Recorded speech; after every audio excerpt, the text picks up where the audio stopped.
something that's really bad for communities that is part of our culture is being a silent hero.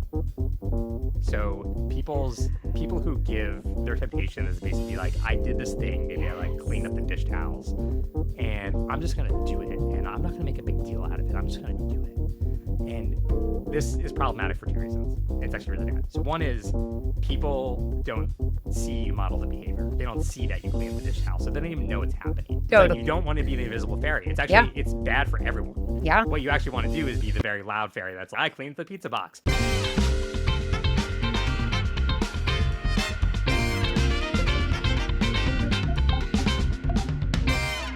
Okay, so I feel like, we didn't even talk about, we have a different perspective, or we did the document different. So maybe I'll do, because I feel like I'm structuring this with like... By the way, I'm really enjoying this conversation because you're getting me off my scripts. And this is the first podcast I've done where over an hour into it, I still haven't even mentioned my company, which I'm fine with, by the way. I've been enjoying this so much. This is not a problem, but it's just to highlight how you're like PR is. spiel. My podcast. Totally. Okay, so I'm going to circle back because you had asked, your prompting question that led to the last, 45 minutes of conversation was around the question, like, how did you invite your first friends? So then I went into the long story about it actually didn't start with let's live together. It started with let's be intimate, authentic, vulnerable, committed friends. And then out of those friendships, then we moved in next door and realized that changes everything, baby monitor distance. So then that's when we went into version 2 of we were all getting to a stage where we would have thought about starting to buy instead of rent. And we decided, let's make this decision together. And we explored so many different, do we start with land and do we build? Do we buy an old church and rehab it into apartments? So even when we found that original house, there was like 7 other things that we were like chasing. And that just happened to be the one that ended up like working. But one thing that we did in the process, and that I think we felt really committed to this being in a more final place before the property was secured, was our manifesto, which we call Rainbow Rule, which is done. We all went to China together one time and we bought rainbow colored hats because we thought it would be funny to stand in like Roy G. Biv in like famous places in China. So we had 2 gold hats at the end and then we just would make a rainbow. It was like just silly. But then when we were thinking about, let's live together and we could paint whatever hat you wore in China, that's going to be the color of your house. None of that ended up coming to fruition. But Rainbow Row was just the silly name that ended up sticking. What was not silly and what was much more serious was those Wednesday nights, we started meeting together and really shifting the focus to, if we're going to do this, if we're going to share finances to a degree, not like in a very extreme way, I don't think property, but just like lives, we want to know, what are we doing? What are we doing? What are the core values? And we went so far as, what are the manifestations of this core value? So the way that we structured it was basically and this was very collective. This was the part where we were like, we want consensus in the beginning so that we don't have to get consensus beyond this. If we can have complete and total agreement in this document, then everything else, there can be a freedom to be like, make your own decisions. But it's going to be based on this thing that we all sat around a table and said, I fully can get behind this. So the way that we actually structured it was through values. So we have 5 core values. And then within those 5 values, we basically came up with practices. And the way that we structured our practices was, we call them baseline practices, reach practices, and imaginative practices. So baseline practices are, if a value is hospitality, this is what that actually means. This is what we're agreeing to. If the value is sharing, so for sharing, it would be like, we have a general value that we share our stuff. That unless there's a reason that things that each individual family don't need to own, the assumption is we don't all need a lawnmower. We have a shared backyard that's done. We don't all need a tall ladder. Only one family needs a tall ladder. Just a general sense. And then with smaller things, that there is a sense of freedom that we ask each other, hey, do you have a whisk? I can't find mine, or whatever. Do you have vanilla? We're baking cookies. But that is, the general posture is of yes. And of course, there's freedom within that. So that would be like a baseline practice. But then we would go so far and we agreed that we had to have complete agreement on baseline practices. It didn't make it into the baseline practice unless everybody sitting in that table was like, yes, I also want that. And then when we got into reach and imaginative practices, this is when we're kind of like, someday we buy a big property, and not only do we share it with each other, but it becomes a place where we're hosting refugees who have just come to America and it's like big, it's visionary, it's a dream. And if some people are like, I love it, and other people are like, I don't know, it's fine. It can still be in the imagination like stage. So we had values, and then we had baseline practices, complete unanimous agreement. And then above that, just some ideas of how these values could manifest. And then we were really, that document has truly been, we are 11 years into this, 10 years into this. And like, on pretty much a monthly basis, we just revisit the document. Like on a monthly basis, we'll get together on a Sunday night and just recycle through, like, what's the value? How do we feel like we're doing? Anybody, like, where are we at with our baseline practices? It ends up actually not even being once a month. It's probably once every other month. But that has been a really core, it's still what we believe, and it's still how we want to live. And I will say the amount of conversations, so it's like we spent probably, I don't know, hundreds of hours on that document in 10 years. The amount of conversations that we've had to have about how we're living, less hours than it took to make that document by a long shot. But to your point of ROI, my thesis is we put the work in up front. And when you put the work in up front, not only do you not have to be having those conversations over and over again, it really also does save you from the conversations that do feel bad, like big and scary. And we're at an impasse here because it's like we already figured out that if we keep the main things, we're all obsessed with the same main things. Like everything else is going to fall within that. And I'm 10 years in, and I can say we truly as a community have never had a moment where it's just been like, we can't get in alignment or we can't get in agreement. And I would attribute that to the amount of intentionality that went up front that just saved us from so much of that. If you guys were going to redo the document today to reflect the actual reality on the ground 10 years later, like what % overlap would that have with the original thing you thought? Like how much has that evolved or changed? Values, not at all. Practices a lot, just because we're so much less ambitious than we were when we didn't have kids. Like I feel like when we were young and we were sitting around a table drinking whiskey, and justice is one of our core values, and sharing and hospitality and generosity. So I feel like every value is the same. It just has gotten less impressive. We're not out doing these big, I think, projects maybe that we thought we would be doing. I think we're just a little bit more in like, we're just trying to survive, support each other, and be good neighbors. Like one thing that we do feel very committed to is like our pod should make our neighborhood better. Like you should be able to see a manifestation of people living with these values. It shouldn't just benefit us. Our whole neighborhood and our whole community should be more connected. There should be more justice and generosity and connection because of the way that we're living.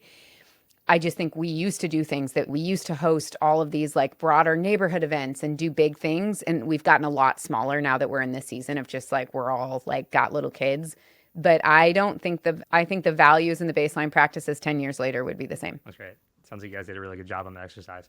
We maybe contrast a bit. We took a slightly different approach for Radish, which is our current community. And I think I've heard about success stories the way that you've approached this, and it sounds like you guys did very well at this. I've also heard about things that fell apart at that moment because people couldn't reach that consensus and couldn't get around the table and figure out. And they like, now, are you saying fell apart early on when you're like doing the work on the front end? Yeah. So specifically, you hear about things falling apart because maybe they fall apart on the values level, but sometimes they just fall apart on the like logistical real estate level, which is we have these 4 to 6 parties that want to do something, and we actually can't find the Venn diagram between all of them, and also with people's. And so we took a different approach, and it's actually an approach that I would say maybe has a higher success rate. Okay. But that doesn't mean the result's better. Sure. Which is that my wife and I actually just basically said, here's the thing. We're going to define it.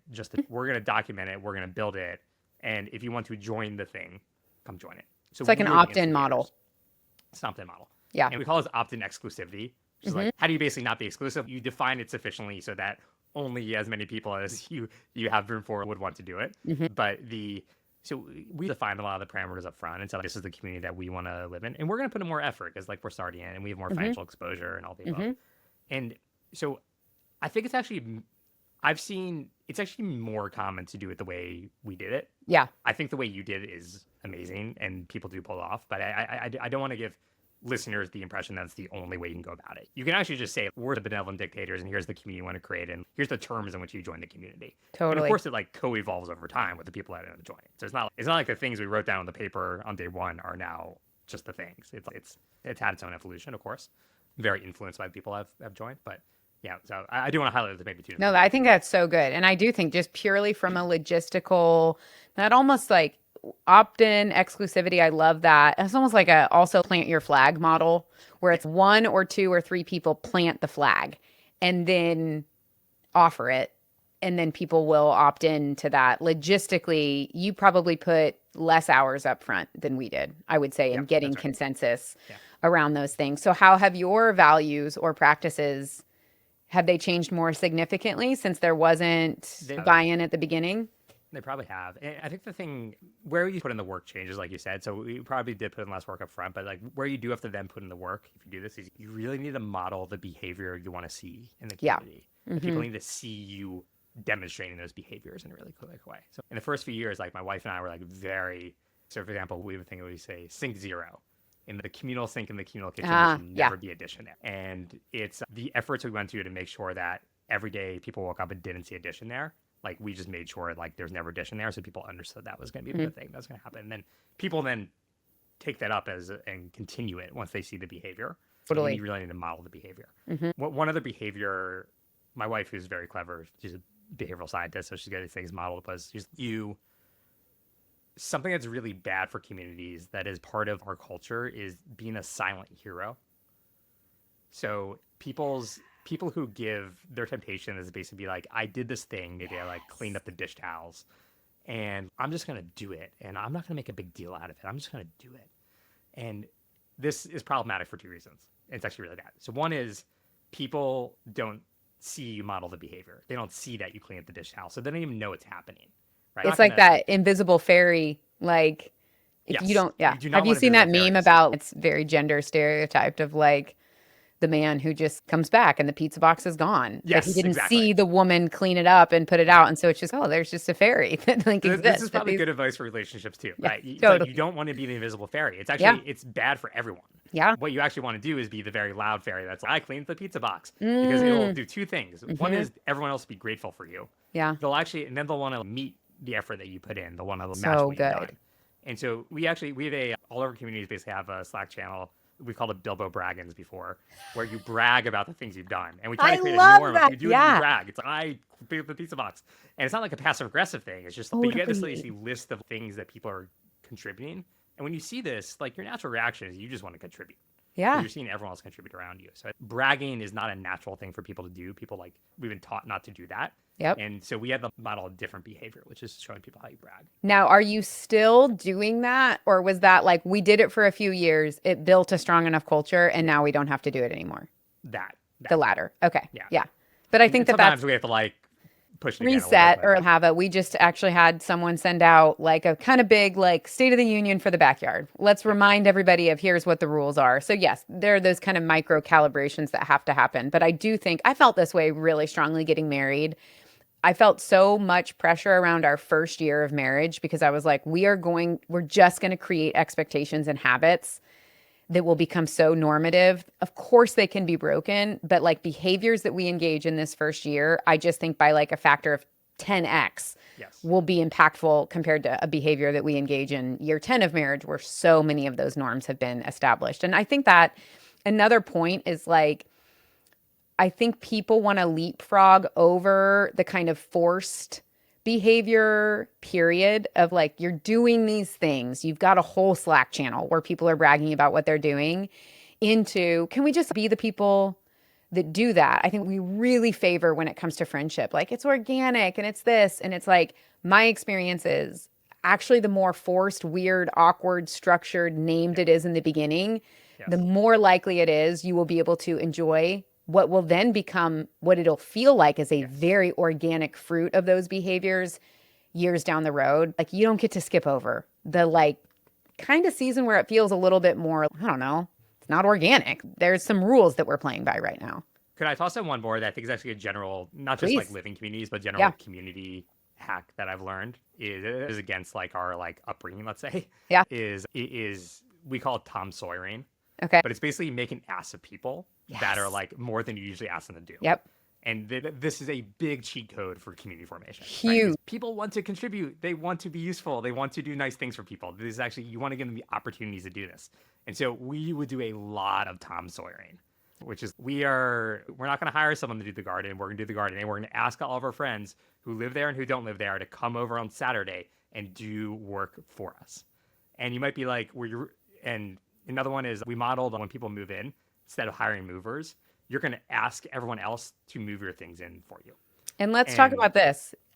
Even the asterisk I will add, yes, and to, is even if you can afford to hire the movers, Yes. ask your friends. This is not a financial, because I think we do this early on in life when we're like young, broke college kids and we need a ride to the airport because we can't afford what back then was not an Uber, but a taxi. It's like you rely on your friends and you make the ask. And then this thing happens, obviously not to everybody, and we're speaking to a certain demographic at this point.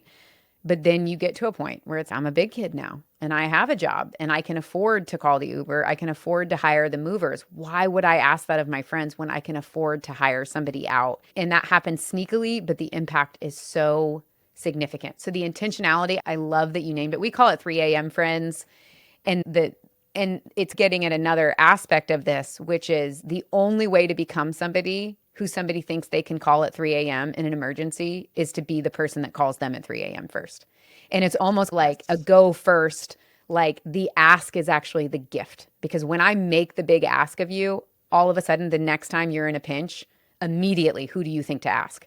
The person that made a big ask of you, the person called you at 3 a.m. is going to be your first 3 a.m. call. And it's such a bonding thing. And So so I think bonding. it's actually especially important to do this with people who are like new to community. The temptation is to do things for them, but actually the thing you want to do is they want to establish themselves. They want to establish themselves as a contributor. And so you want to give them the opportunities to do that. And you want That to is make asks of them. so good. We lived with a family, very short term, but for several weeks. And I remember like a couple days in, they had a 9-month-old baby at the time. And I remember a couple days into staying with them. We were strangers until we had been friends of friends and we were on this big road trip. Anyway, they asked if we would watch their 9-month-old so that they could go on a date. And I remember just being like, it just messed with my whole American paradigm of what it means to be a guest, where all of a sudden it's, oh, you were hosting us and now we're your unpaid babysitters. And like that it was within 2 or 3 days of us like staying with them was such a turning point for the relationship. And they're some of our dear friends now. Their daughter is the second daughter that they ended up having is now our goddaughter. But it's like that didn't happen. And I'm not saying that all happened because they asked us to watch their baby to go on a date. But I remember the shift in dynamic that created where one, like you trust us to watch your kid. But two, we're not guests here. We're not guests. We're actually like friends doing life together in this shared space. So I love the intentionality around specifically new people, like not being afraid, not only not being afraid, but like intentionally making the Tom Sawyer ask of the newbies. That's so good. Okay. Where I think I really learned this from or saw this in practice, I don't know if you've been to Burning Man or if you're part of that world, but I think the difference between Burning Man, let's say like Coachella, Okay. is Yeah. Burning Man basically says to the people attending, you're gonna build this thing. Yeah. The first step is you're gonna do a lot of physical labor, and then you get to attend Burning Man, basically. And I think that's the giant difference in the culture between those events, is that ask essentially that the event makes of people. And I think that's really getting at the heart of a consumer mentality versus a creator Yes. mentality. I think that one of the biggest challenges that Americans specifically experience in building community is our starting point for most things is consumerism. So there is this sense that even community, I meet a lot of people who are just like, we want to find the right community, find the people who are already doing the thing that we want to be doing. It's how we would want to be doing it. It's our vision, but they built it and there happens to be a seat at the table and we get to slide in and then we just get to start enjoying the benefits of community. Yes.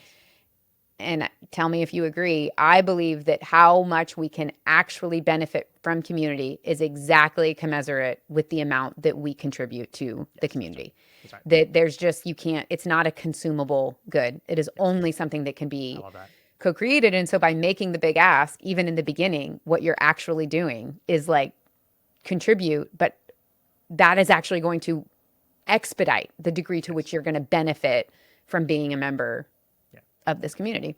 And maybe there's a lot of businesses that people have tried to create in the last decade, like essentially co-living businesses, where they're like, okay, we are.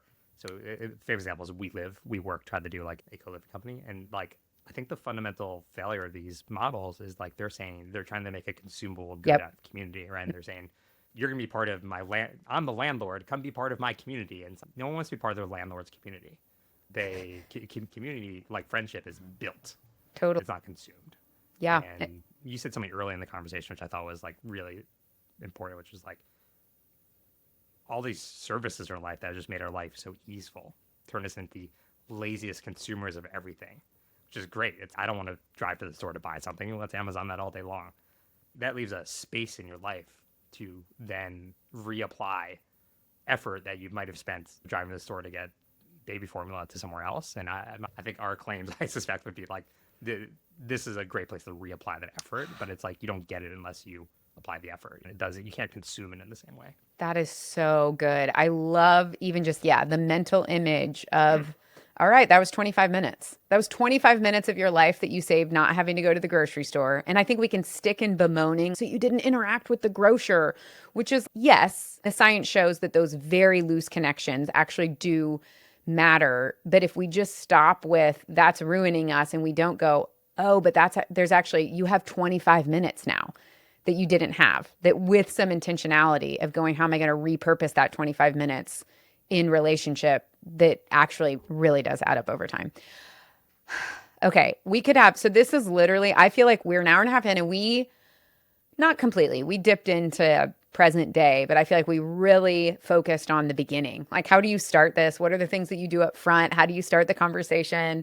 We could have a whole different conversation around the living out of it. What is hard? What's different than you thought, which I would love to. But before we do that, especially because it ties in so well to the beginning, and specifically, one of the things that I think keeps people, the number one logistical element that keeps people from doing this, we really talked about the kind of psychological barriers to living in community, but a logistical barrier is, how do you live near friends? Like, how do you pursue the property, the complex, the houses? Do you have any helpful information for us about how we could do that? This is the core of what I'm working on right now. This is the reason my company Live Near Friends exists. It took me an hour and a half, but we got there, people. I finally gave the setup. Okay. Yeah.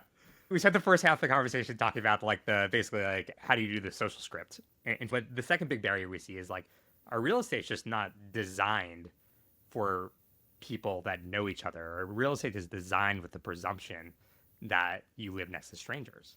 And I think your anecdote about the builder who was putting the fences in, and you're like, you don't need the fences, is a great example of this. It's inconceivable you wouldn't want a fence there. And so you should have heard what the contractors I called asking if they could dig out basements underneath each of our houses and then connect them with secret tunnels. So far, I've called 5, no one has been willing to meet with me because they don't want to be complicit to an underground cult. Yes. So anyway. So before you even get to the underground tunnels, what we as a company do is we basically help people solve the real estate side of this equation. So how do you find property that works for the setup you want to work? And so for a lot of people, actually what it looks like is just, I want to live next to my sister in the side-by-side homes. We're all going to have our own bathroom. We're all going to have our own kitchen, or maybe it's my friend. And it's like, how do you find a space that does that? So it's in some places that might look like a duplex. In some spaces that might look like a house that you're building like an ADU, an accessory dwelling unit, like a home in the backyard. There's a bunch of different options about basically how you can pull that off in each market. And your typical real estate agent is not really going to know how to think about that. It's not an ask they're getting every day. It's not something they've experienced with. So we as a company are basically a specialist real estate brokerage and real estate development company that basically helps people actually find and set up and renovate housing for this purpose. So it's almost like the reference that you made earlier, like our tools, like Zillow, you can search for square footage. You can search for amount of bedrooms, but we can't search for this. You're essentially creating that. You're going like, we're going to give you the tools by creating the search function. We are going to elevate this priority and make it more possible that you can actually find those things. That's right. So in every city we operate, we basically have a list of all the existing properties for sale on market that are already a good fit for this. So we've already pre-analyzed all of them and said, here's the list. And so you can quickly go in and see what works well for groups of 2, for groups of 3, for groups of 4, and get like the real estate that matches that. And then we will actually help you buy it, figure out the financing, and figure out the legal structures around that. And depending on what you're trying to do, those things might be simpler, those things might be more complicated, and we can help you evaluate what actually makes sense. And speaking of the financing, another great myth that I hear is the kind of must be nice. Yeah, if I had a bunch of disposable income and could buy a bunch of land and build beautiful custom homes on it for my friends, great. There is a sense in America that it actually requires a degree of privilege and finance to do this, which it does, but actually not more than it does to just be a single family. And arguably, it can actually be a more economical way to live and give you access to amenities that you wouldn't actually be able to afford on your own. And so not only does it not require any more privilege than just being a homeowner in general in America requires, it actually arguably could, in a lot of scenarios, be less. This isn't something that is just reserved for folks of a certain socioeconomic class. Let's actually talk about the hacky thing. So in San Francisco, we ran an analysis. Duplexes, so 2 homes right next to each other, right now sell for 30% less on a cost per square foot basis than an equivalent single family home. Yeah. And it's because there's not a lot of people out there buying duplexes. They're typically bought by like investors who are trying to rent them. They're actually not willing to pay that much for those things. Yeah. And so if you can come in, you can actually get a pretty big discount Good. buying the duplex. And then you get to live next to a friend, right? And all the benefits we talked about. And so and I don't think people actually like really think about a 30% discount on your housing. The average American in the city pays 50% of their income in rent or housing costs. Is the equivalent of getting a 15% pay raise. And so this can actually be really significant cost savings if you want to do it in a certain way. Mm-hmm. Now, so some people go into this with that motivation in mind. Actually, I want to save on housing. I want to collaborate with my friends in a way where we can all pay less. And a lot of our customers are looking for that. Yeah. And then you have the other side of the spectrum, which is I have extra money. I made money in the tech industry, whatever. I want to build the baller compound for my friends, for my extended family, for the people I care about, and give this gift to the people in my life. Yeah. We see that too. And so we see different motivations on price and based on cost, depending on who you are and what you're looking for. Yeah, I love that. And even just that idea that you said it was like equivalent to a 15% pay raise. That's really interesting. I think from one time one of my kids was being just like super disrespectful, like to the property in general. And in a parenting moment that absolutely could be questioned, my punishment for him, his consequence was that he got banished to, I literally got painter's tape out. And I was like, the concept that I'm trying to get is your life is better because you live next to generous people who share their space with you. And so as a result, we respect the space and we acknowledge the generosity of our friends. And so I got painter's tape out and literally was like, because we live in these like long, skinny townhomes. And so any one of us individually, like our backyards would just be super dumb, like little kind of postage stamps of like concrete slabs. And so I got painter's tape out and I'm like, this is what we actually own. Like your mom and dad, this is our private property is the equivalent to this. And for 3 days, anytime he went into the backyard, I like made him stay in the penalty box of our backyard. Because now all of a sudden so when we first bought our homes, we were all like really early on in our careers. We all stretched to get the homes that we got.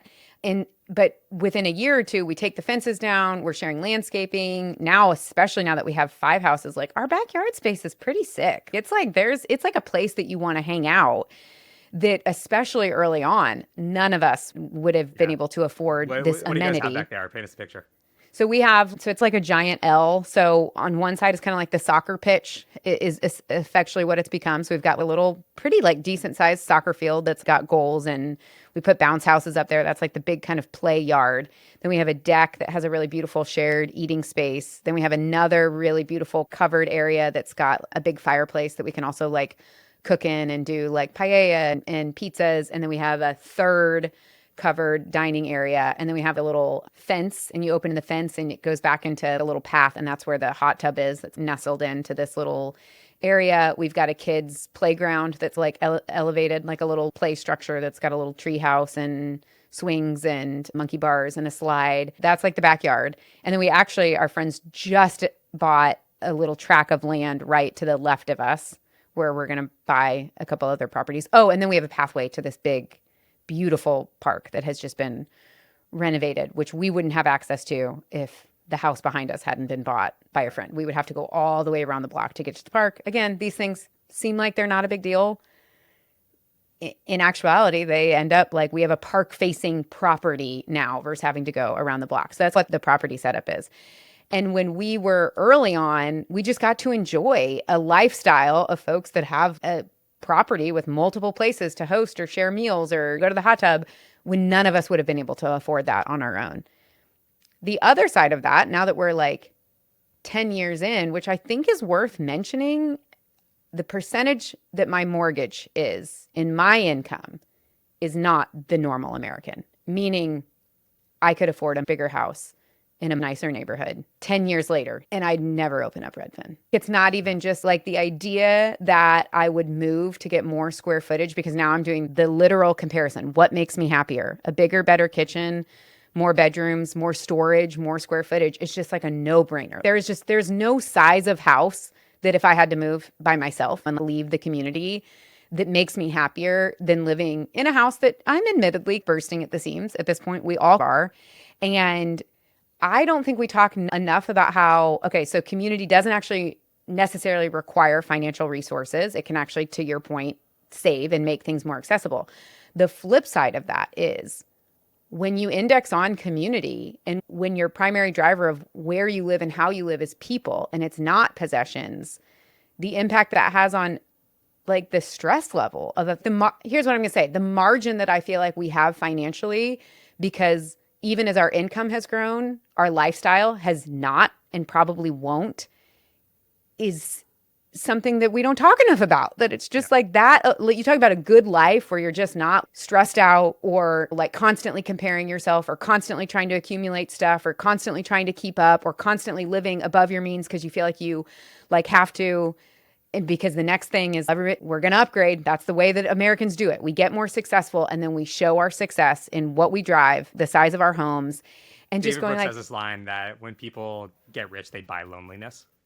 oh, that's so good. And I'm like, David Brooks, yes. It's so good. That is so good. When people get rich, they buy loneliness. And I'm just interested in like a new script where it's like, what if that actually isn't? So not only when you're relatively unresourced like we were, it'll enable you a better life. And when you do have more resources, yes, living in this way, I actually think benefits you. If we're talking happiness, fulfillment, stress levels, freedom, margin, I don't think we give enough credit to just like community-driven living below your means.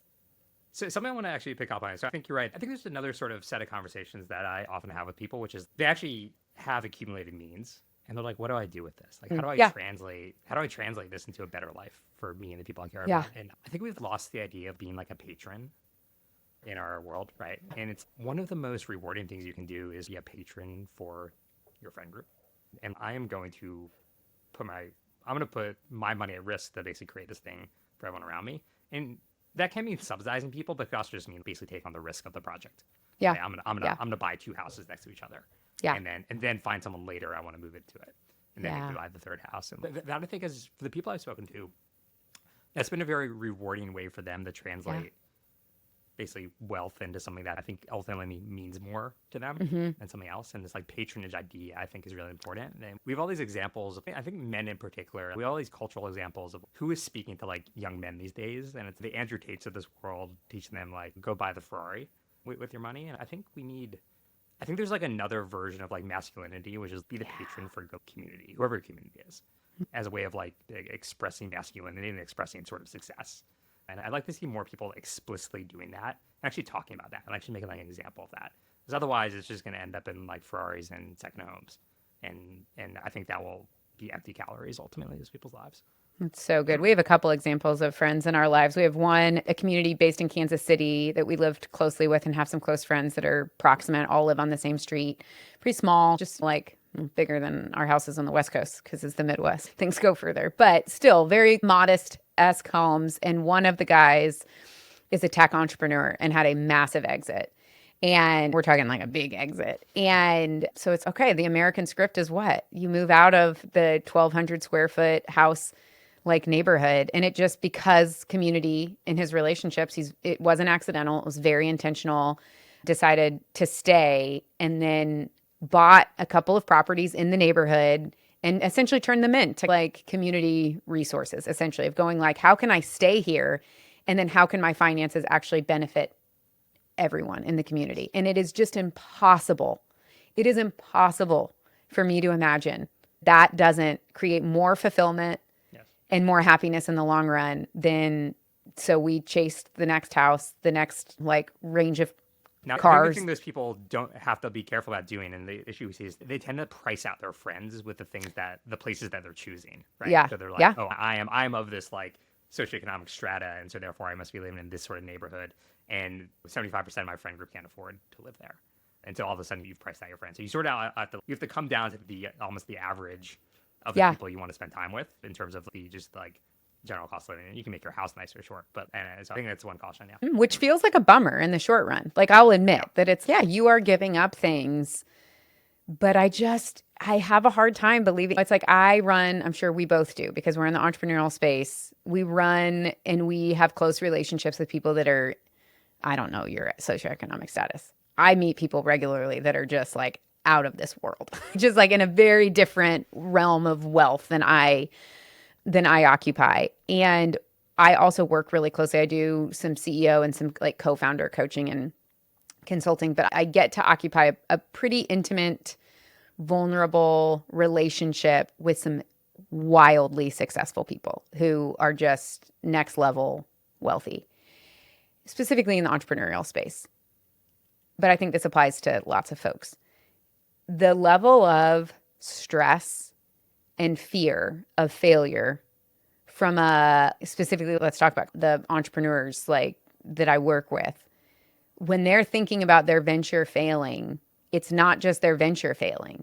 It is, I have built my entire life, my friend group, where my kids go to school, what cars I drive, who I get to hang out with, what parties I get invited to. Really, when it comes down to it, it requires that I can hang and that I can hang at this level.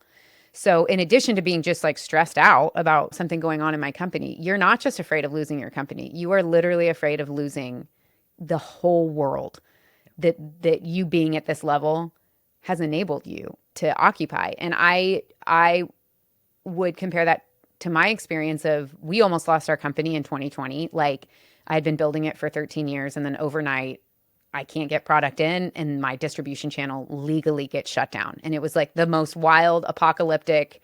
And it's a long cash flow cycle. So it was just, we spent a lot of money 6 months ago that we thought we were going to be able to make up in the next 3 months. We're talking like it would have caught us in the worst part of kind of our cash cycle. And I'm literally going to bed at night thinking like, it's all over. Like we're not going to survive this.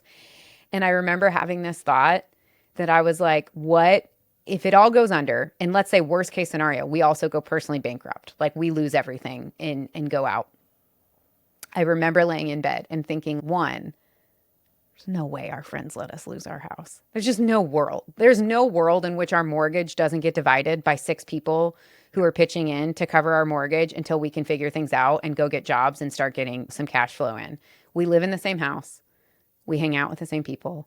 Like our daily rhythm of life doesn't change. And I just think about, don't get me wrong, like if we would have lost the company, it would have been one of the great griefs of my life. It's not like it would have been like, but we had friends. That wasn't sad. But like the level of just security and fulfillment and peace that it goes. And then in the courage that gave me to be like, you might as well go out swinging, try for a pivot, as opposed to playing it safe and being like, all I have to do is save my house, right? And it's no, all of a sudden I'm going to think creatively about how we somehow use this to our advantage and create some sort of pivot, because at the worst case scenario, I wake up in the same bed tomorrow with the same people that love me. And I just can't imagine how that isn't a better way to live than just being terrified at every moment that like the most important part of your life, which is your community and your people, and all the science say that those your closest network of people in those relationships are the single best predictor of how happy and healthy and fulfilled you'll be at the end of your life.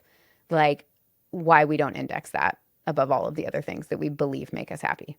I never thought about that, about these sort of negative shocks and how you.